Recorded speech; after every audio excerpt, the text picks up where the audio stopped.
Assalamualaikum warahmatullahi wabarakatuh.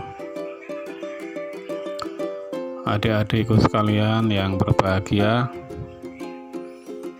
berjumpa lagi dengan saya pada pembelajaran IPA, yang mana pada kesempatan kali ini kita akan belajar tentang sistem pernapasan pada manusia.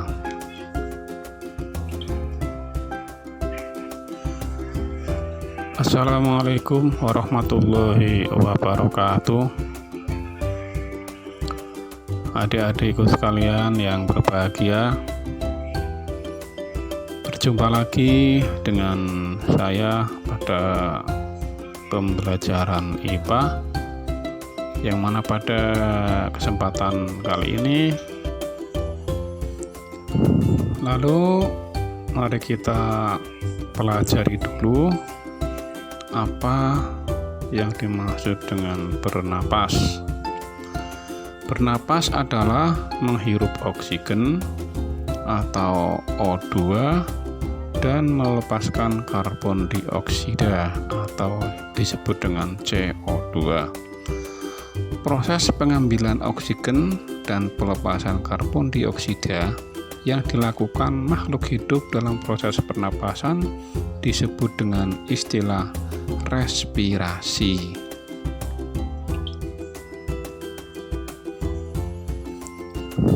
Lalu mari kita pelajari dulu apa yang dimaksud dengan bernapas.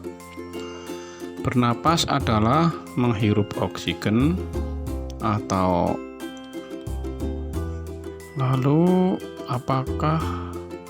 apa sajakah organ pernapasan manusia itu?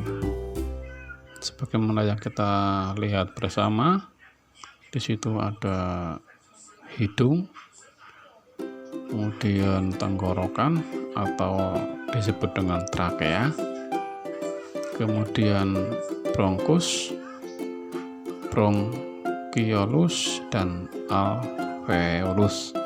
Itu adalah beberapa organ yang digunakan untuk bernapas oleh manusia atau yang berperan sebagai pernapasan pada manusia.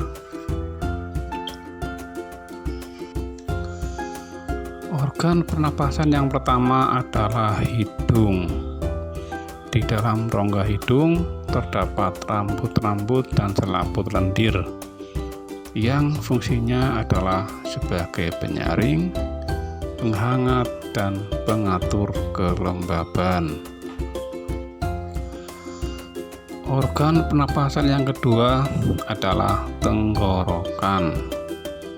Sebagaimana yang telah kita lihat di layar yang kita lingkari itu, atau yang dikenal dengan istilah trakea itu ya.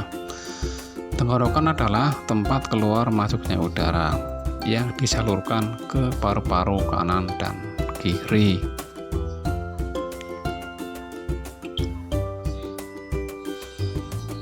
Lalu organ berikutnya adalah bronkus. Apa itu bronkus?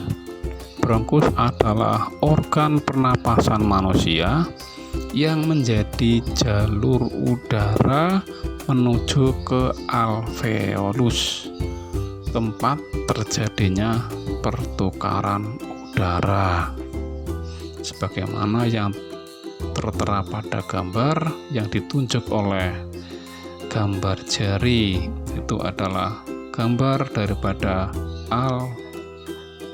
bronkus gitu ya, gambar bronkus itu.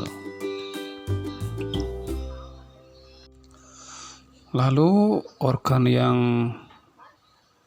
berikutnya, yang terakhir adalah alveolus. Apa itu alveolus? Alveolus adalah tempat untuk pertukaran gas karbon dioksida dan oksigen. Ini berkaitan dengan pernapasan. Setelah oksigen dihirup oleh hidung menuju ke alveolus. Nah, disitulah terjadi pertukaran gas karbon dioksida dan oksigen.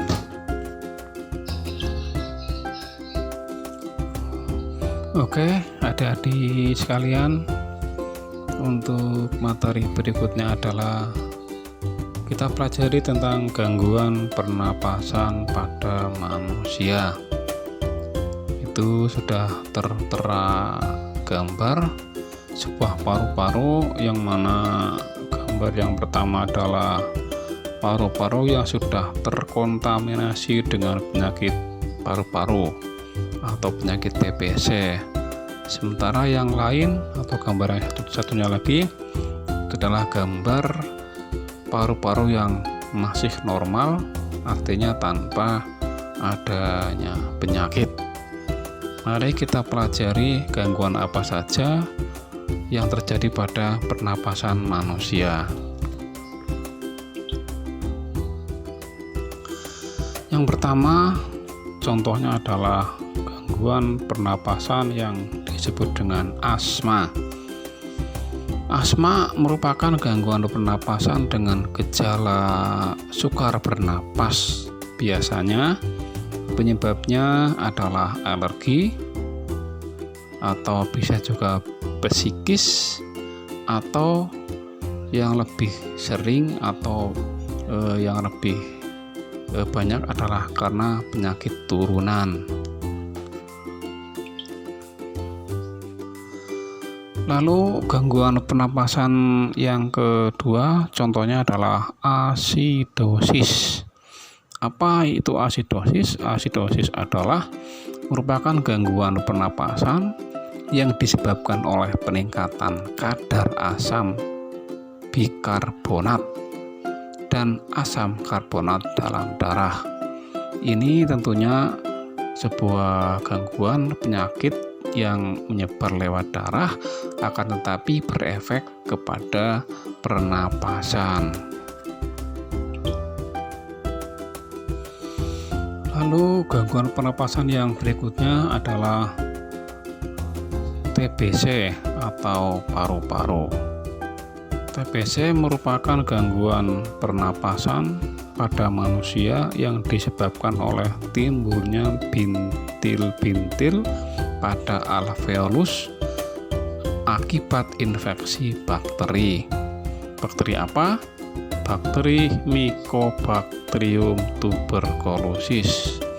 Nah, penyakit ini penyakit yang termasuk gangguan berat, terutama pada pernapasan manusia, karena memang penyakit ini adalah penyakit yang sulit diobati dan harus rutin, harus tetap berobat untuk menormalkan kembali sistem pernapasan kita.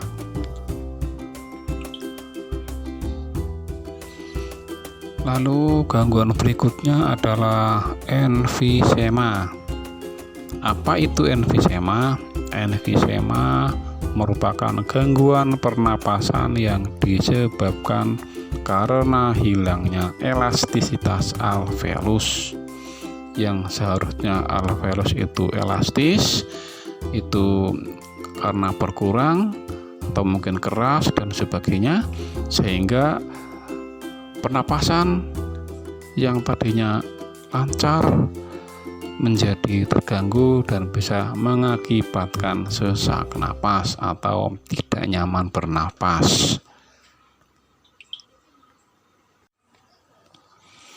Lalu bagaimana cara menjaga kesehatan organ pernapasan?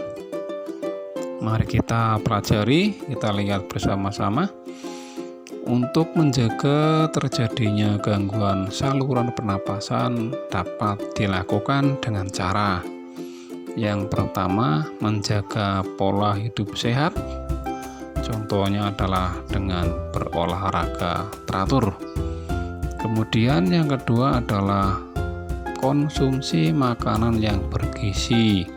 Artinya kita harus makan yang bergizi tinggi, bergizi seimbang, 4 sehat, bila perlu 5 sempurna. Lalu cara yang ketiga adalah tidak merokok. Bagi kaum bapak-bapak ini ya, laki-laki ini kurangi merokok, atau kalau bisa bahkan hilangkan atau berhenti merokok. Tujuannya adalah untuk apa? Untuk melindungi kesehatan paru-paru. Kemudian untuk menjaga gangguan yang keempat adalah cukup istirahat. Artinya kita butuh istirahat yang cukup agar organ-organ kita bisa beristirahat dengan baik. Kemudian yang kelima, kita harus menjaga sirkulasi udara di rumah biar keadaan suasana ruangan menjadi segar, terjadi pertukaran udara yang bersih dan kotor, yang kotor keluar, yang bersih masuk untuk kita hirup untuk bernapas sehari-hari. Adik-adik sekalian yang berbahagia, terima kasih. Sampai jumpa lagi pada pembelajaran berikutnya. Semoga pembelajaran ini ada manfaatnya. Assalamualaikum warahmatullahi wabarakatuh.